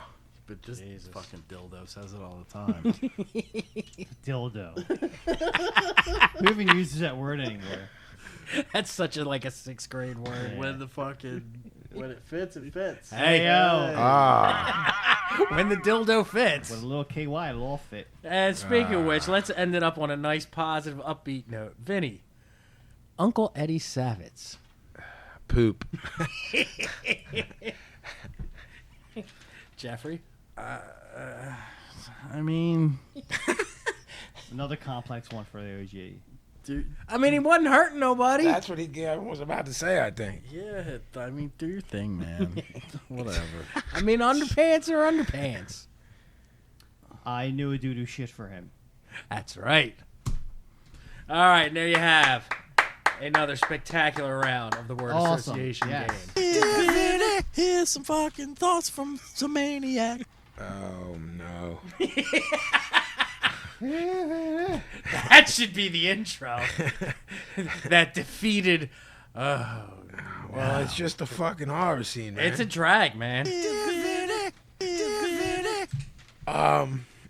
Now, this seems similar to something that happened on Tuesday's episode, but I checked the names and it's not. So this is either the same person under a different name, Facebook name, or mental illness is spreading It's more a thing. than It's become a thing, I think. Dear Vin, let me start over again. Dear Vin, let's make a deal. It's Monty Hall. If I get 1K likes, 2K comments, and 3K shares, you have to give me a shout out. You have to. Yeah. I have a response to him. Go fuck yourself, fuckhead. My response to him is curtain number 3. Mystery box. Mystery box. Go fucking ski off to K-12. How about that? Better Off Dead Yeah. reference. Better off dead than to live without you. This is It felt good slapping Pablo. Do it as many It times as you sounded want. good. this is going to get me mad. It may get y'all mad for me. I recently posted a video that included "Put 'Em in the Grave" on YouTube. That's a song of mine. Awesome those who song, don't know. great song. It was blocked because of copyright issues. I appealed and all music was back for a couple days. Yesterday I received an email saying my video was blocked because of your song. The Orchard, that's my distributor, who are good people, and I'm friends with the people up there. Pablo, you met my homegirl Marissa Yeah. at This is Hardcore. The Orchard didn't approve of my appeal. I appreciate your music and have listened to it for years. I even saw you guys live in 2007. As of yesterday, I've deleted all your music off my computer. I don't give a single shit about having music on a badass kayaking video. It was cool enough without it. But to associate with a money-hungry, greedy piece of shit like Orchard is terrible. Nice. I wish you guys make wiser choices in who you deal with. I used other artists' music in my video as well, and all I had to agree to was commercials being played. Please leave those bastards. Sin fucking sincerely, Michael Bunch. Fuck you, pussy. Don't get yourself punched in your fucking mouth. Fuck out of here, man. What's kayaking exactly? What's kayaking videos? Is that the rowing gimmick? That's the My draw. brother's high school sweetheart, her father died kayaking, which is fucked. So that shit scares me. You the you're- gimmick where your whole body's in the You're boat. trapped in the boat, bro. You're If gonna- it tips, you're done. You're Dada. halfway dead by the second you get in there. I don't do boats. I don't do nothing. I'm gonna hit this dude with an oar. But I can legit Like tell your y'all, forget that we're doing the Thanks. podcast, legit tell you, that shit made me real angry, man. Real fucking disrespectful, Vin, that music kid. should be free, Vin. What the fuck? That's what this kid thinks. Yeah. 'Cause he's a fucking hippie and he looks like a fucking hippie. Motherfucker, if you made a living off of music, you'd fucking understand. You stupid fuck. Give me 10 of your kayaks for free. How about that? Whatever the fuck you do for a living, you hippie fuck, I'm gonna come in and take it for free. Fuck you. And then give you advice on how you should how work I should handle my and business. with whom you should work. We don't come to the fucking bus stop and slap the dicks out of your mouth, pal. Absolutely. I'm glad that you fucking erased my music because I don't want you as a fucking fan. You're Fuckface. banned. Dear Vin, okay, here goes. You're the only one I care to address. I hear the radio. I get it all. Listen, it's not worth it. As bad as I want to, I can't. The energy shoots right to my baby and makes him sick. I see and know things. I'm not willing to sacrifice myself or him anymore. It will be different if it's just me, and I have a family and house here to take care of.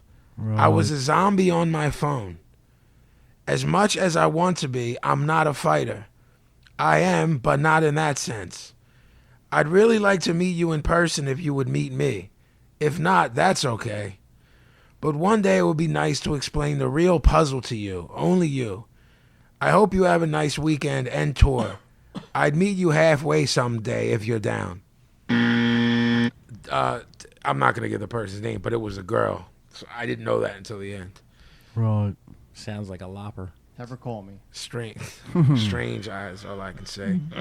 I'm still hot about that kid that wrote that real disrespectful, uninformed hippie bullshit to me. As you should be. You can't get me more mad on. I hate hippies. I hate uninformed.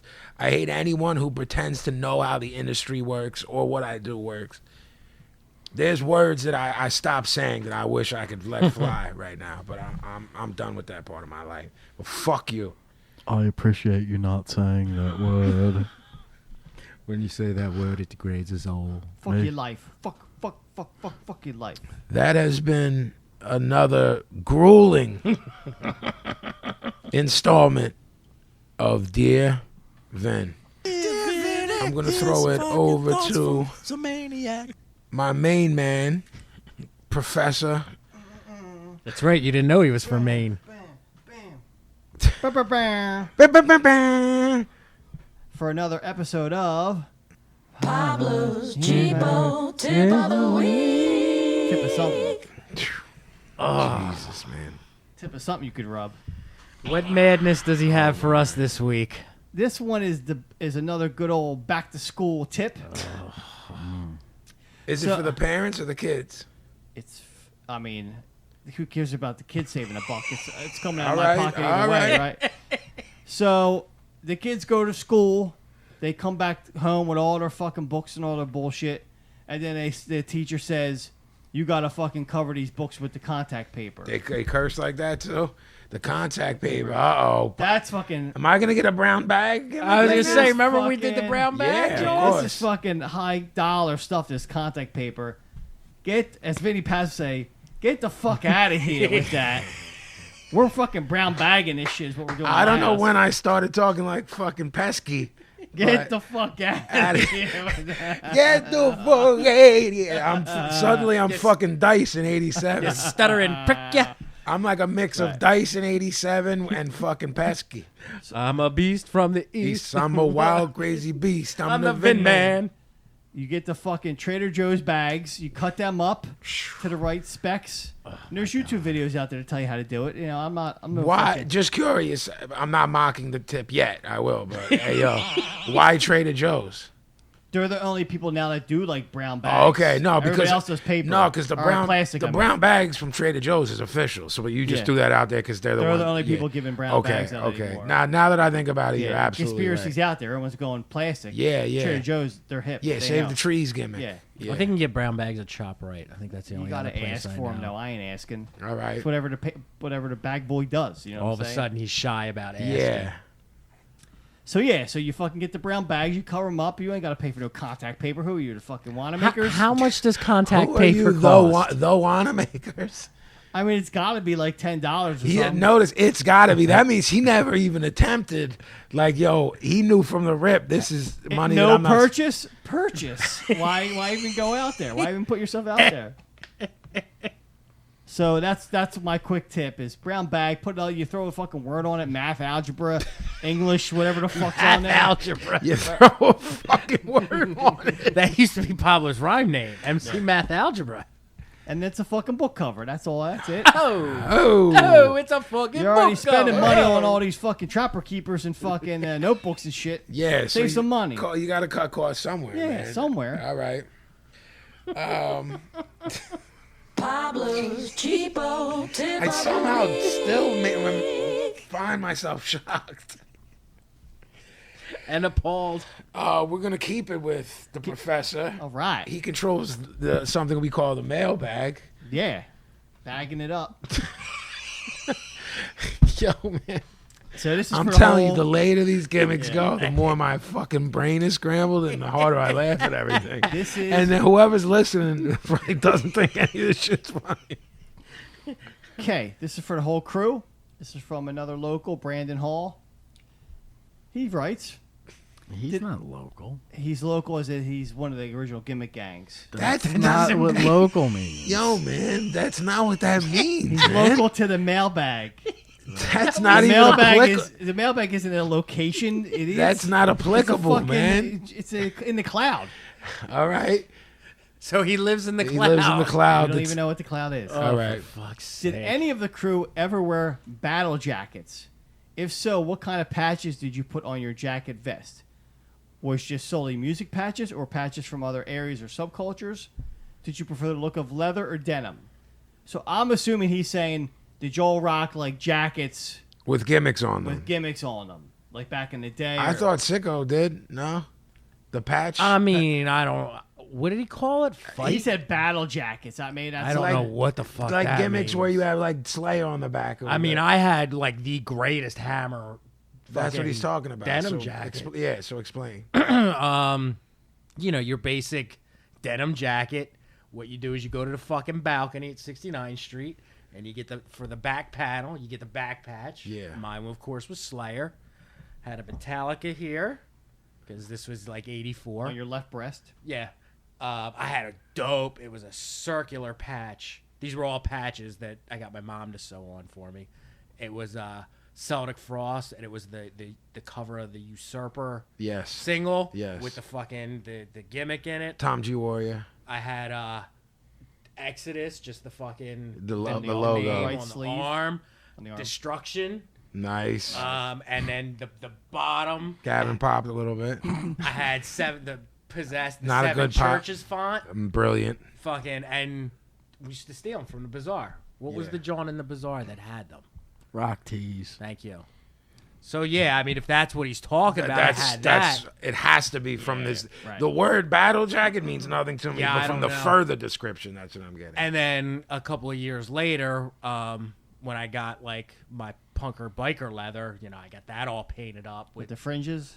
no fringes. No, the biker John. That'd be awesome. I would rock fringes, yeah, but I never had one. And I got that at the bazaar at the Army Navy store. But those you started painting, you didn't really put patches on. I didn't put patches on them, but I had my shit all painted up with fucking Misfits stuff. So I had the typical denim jacket, like you said, and I had a minor threat out of step, silk screened on the back of it, because heads at your school were taking that class. So I had that on the back, and then, I didn't have patches, but I had buttons out the ass, and that was pretty much the first thing I ever stole. Oh. So that started the realm of shoplifting, was stealing the buttons Right. of like Exploited, Dead Right, Kennedys, right. fucking.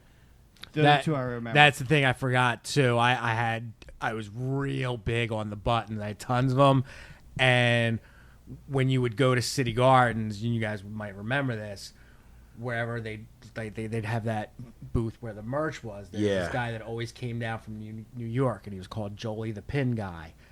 And when I tell you, shit, yeah. right? He fuck. laid out like 3 tables this size, just filled with pins. They were all bootleg. There's actually a story of like Jello going through them and picking out every Dead Kennedys one and being like, "This isn't licensed," and taking them. Yeah, that's some hip hop shit for real. And so I would get and they would always be $1. Yeah, I remember that. I was gonna say that before you did.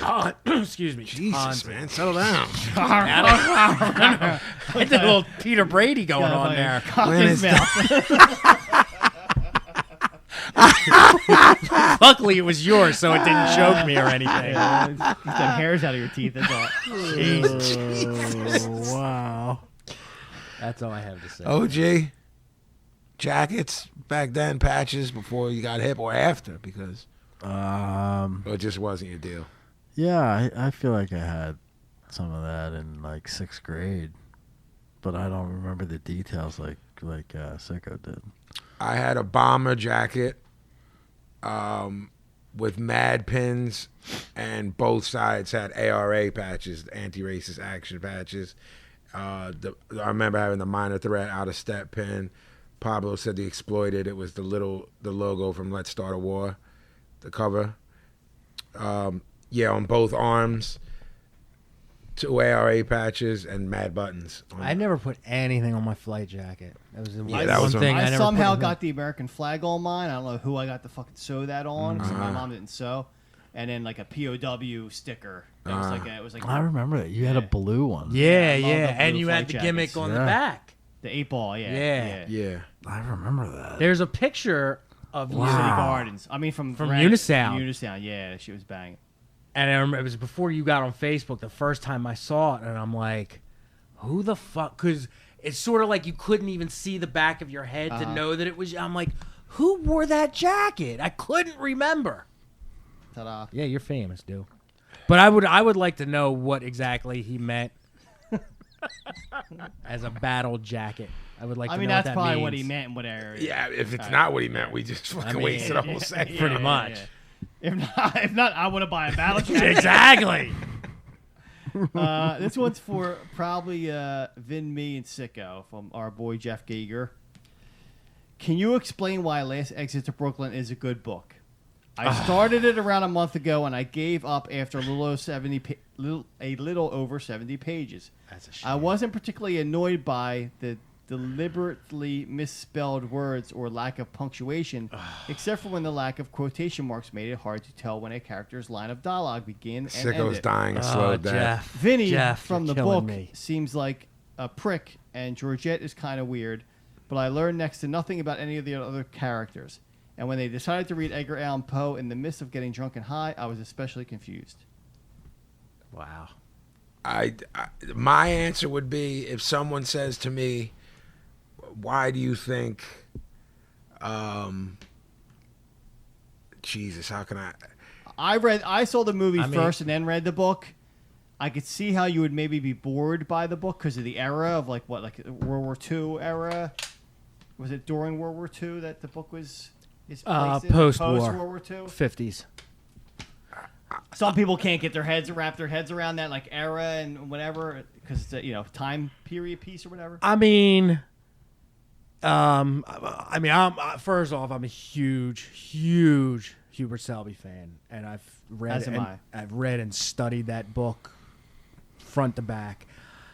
It's dialect. It's first of all, it's Brooklyn teen slang of the 50s, which I understand if you don't know, it could be hard to do. The whole lack of punctuation is meant to give you the feel of how people talk, particularly East Coast cities, very fast.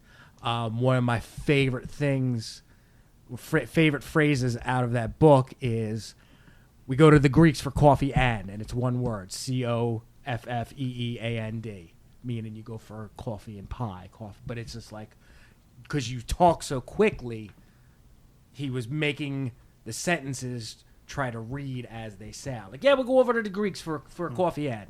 Yeah. The whole, like, the using capital letters for, like, the neighbors fighting back and forth, and you don't know what's actually being said and what's a thought. And I can understand it being confusing, but I would say stick with it, read it.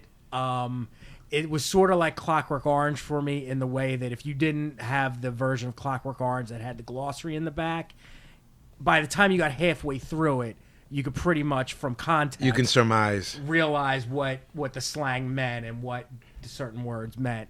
I think it's along the same lines. You just got to put yourself in like a early 50s, small part of Brooklyn kind of thing, and that's really all I can say on that. Thank you, Sicko. This next one is for the Dival. The Dival! But then it doesn't really address the Dival, but it's still a cheap pop. I'll take it from Justin Trudeau. why will you take it? Because the Dival could be anyone. That's really. what I'm the saying. entity of the Dival. Right, so don't. Yeah. I mean, he's not here right this second. So why are you taking his? I mean, the Dival's local. We all know that. I wish y'all could see Gavin and the fact that he's.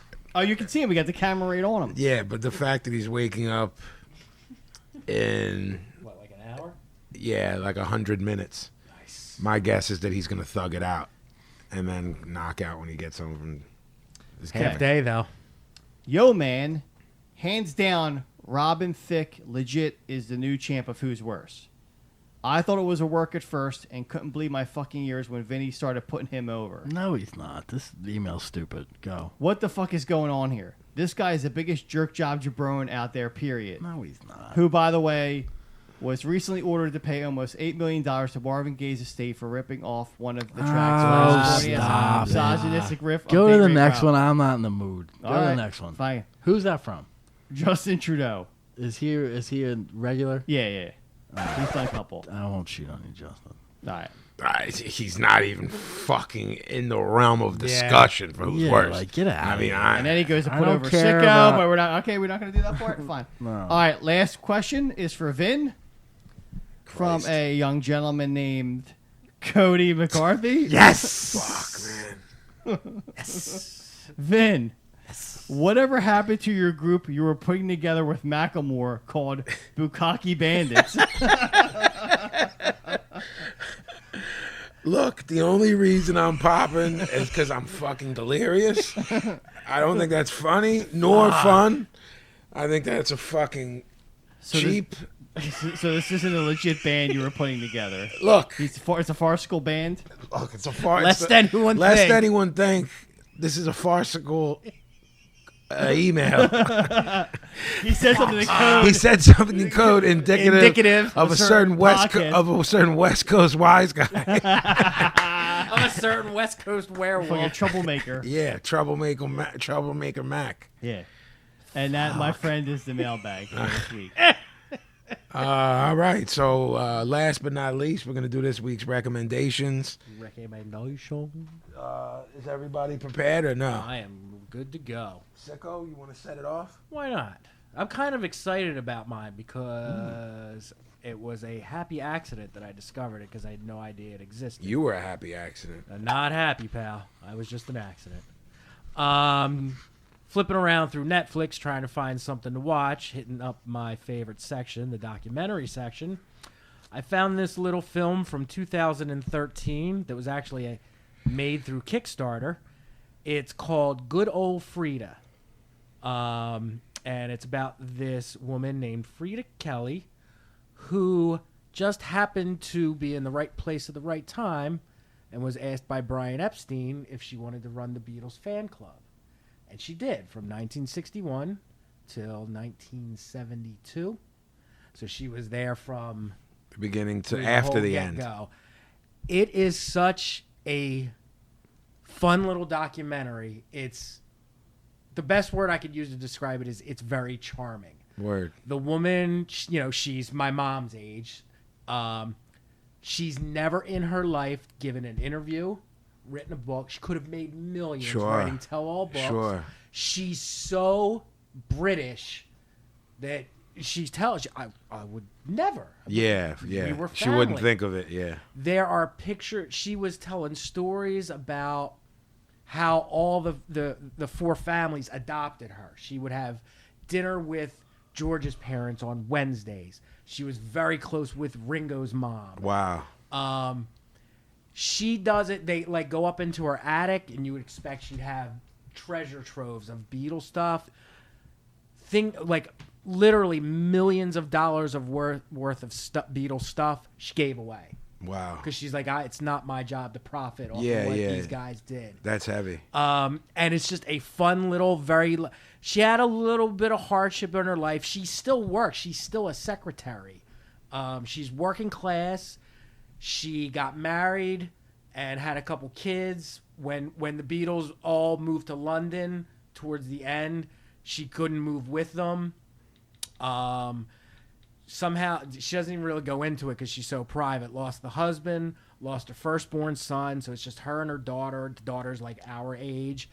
And she said, I would never have agreed to do this, but I'm getting older and I have this grandson and I would like him to know Yeah, that's what my cool. life was about. And the best part about it, the end credits, they got a couple of the remaining Beatles and Beatle people to just like give a little message to the grandchildren. And what does Ringo say? Peace And love. Wow. I want you all to know how much we love your mom, and like just says all this nice stuff about Wow. her. It's a really fun watch. It's called Good Old Frida. It's on the Netflix. It's good stuff. Word. P. Jakes? This one I got got reminded of the other day when I had dinner with a friend of mine. This is a single song. This is Windshield by Engine Kid. Oh, in the back of my car. In the back of my car. It's on Angel Wings, which is Revelation 38. The rest of the album sucks. It does. Yeah, so it wi- does, just which is listen- crazy that they could write a song that good and then be so incapable of another. I saw them at the church, The Unitarian. the one we were talking about. What were we talking about? We were like, there were shows there in the early '80s, I don't remember. in West Philly. Was the Unitarian Church in West Philly? No. 20th and Chestnut, and that's only really been around since the 90s. What? The Unitarian. Yeah, it was it was like '95. That's exactly where it was, where I saw them. Okay. But yeah, Windshield by Engine Kid. Just YouTube it. It's a fucking fantastic song. It is. OG? This is an article. Oh, wait a minute. I lost the fucking thing. Hurry up. Shut up. Don't poke the bear. Not in the mood. I He's hear you, not in man. the mood. When is he in the mood? Like at midnight, 1, 2. He gets this now. Angry SpongeBob. I'm going to fucking hit you again. I'm too tired. Love slaps, what I call it. Go on Google, look up Mighty Mongrels Vice, and it'll bring up a Vice article of this photographer who took these portraits of these dudes in New Zealand who are part of this gang called the Mongrels. And they're some of the heaviest pictures that they're not like posed or anything. They're just like portrait pictures. Some of the heaviest pictures I've ever seen. And it's there's a small interview with the photographer guy. It's an interesting little thing to check out. But the pictures are fucking stunning. Is it old or no? It's from, I want to say, 2015. Oh, okay. I thought it was like the 70s or something. No. Nah. Like, look at this dude. Oh, fuck. Right. Fuck. And it's a bunch of portraits of dudes like that. Like, heavy motherfuckers. Whoa. Yeah, like, those dudes don't play down there. Nah, It's fuck. a whole No. A different lot of level. Samoans and shit. Yeah, it's, they're from the Maori Yeah, culture, yeah, you know? yeah. And, like, they don't fuck around. Oh, these are crazy, man. Right. Just Yeah. the pictures are fucking stunning, man. Yeah, And they're yeah. just really just standing there. Like, look at this motherfucker. Yeah, that guy's not fucking around on any level. No. So, yeah, check that out. All right. I guess I'm last. My recommendation is a book, The Evolution of a Cro-Magnon, John Joseph. John Joseph was the singer of the Cro-Mags, a legendary figure in New York hardcore, roadie for the Bad Brains. It's his story from birth. A lot of crazy stories about the Lower East Side in the 70s and 80s. A lot of crazy stories about when he entered the armed forces and would go AWOL. Lots of stories about apartment A? I don't even remember. The club. You're talking about the night. yeah. The club. Oh, A7. Yeah, A7. Of course, he was squatted there. Just crazy New York stories. I couldn't put it down. Evolution of a Cro-Magnon, John Joseph, came out like 07, I think. But so not new, but if you haven't peeped it, definitely peep it. And that's about it. That's another one I got to get. So I guess that's it for this episode. We'll see y'all next week on Tuesday. So thank you for listening. Peace. We're up. Peace. Yeah, no.